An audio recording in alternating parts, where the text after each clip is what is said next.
Hello, today I will present you a graphic user interface for my app password manager. So, as we run the program, a window pops out with a login frame. This login frame has two entries, three buttons: sign up, forgot, and submit. And let's start with signing up a new account.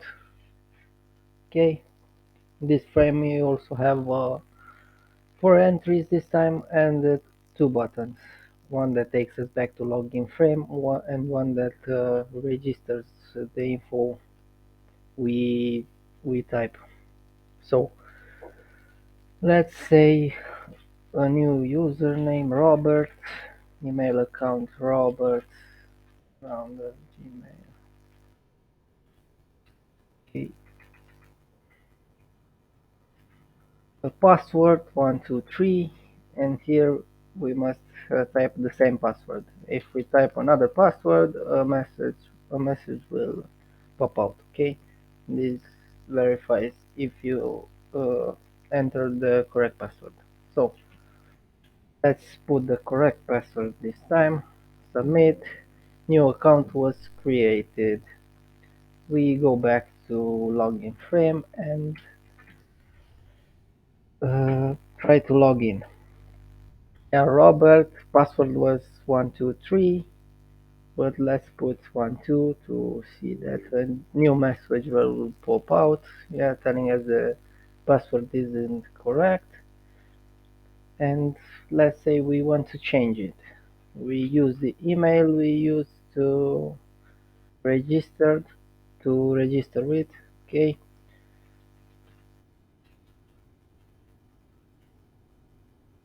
and the new password. Let's say 12 this time. Mail does not exist. Okay, let's try again.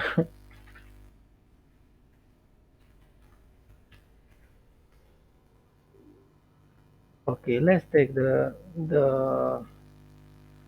email from here, Robert. Ah, it was comma there. Okay, forgot 123. So the password changed. Now we log in with that password. In the app frame, we have the same background but different gadgets. Yes, we have here a combo box. Here we should have a list with all the apps we when we register the info about. Okay, so since it's an account we don't have any, let's introduce one. YouTube, username Robert, password random password, and email Robert, this time a correct email. Okay, save. So a new app was added. As we see, it appears here, YouTube. If we press get, we should get all the login info, yeah, email, password, username. Okay, we can update this.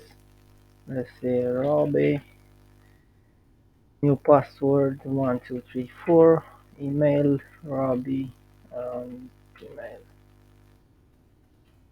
We submit changes, and if we press get again, we should see the changes. Yes. Okay. We can add another app or remove apps or update. So essentially this is what it does. Yeah, if we press, we select the app and we press remove, yeah, the app will be deleted from database, and here will be again empty.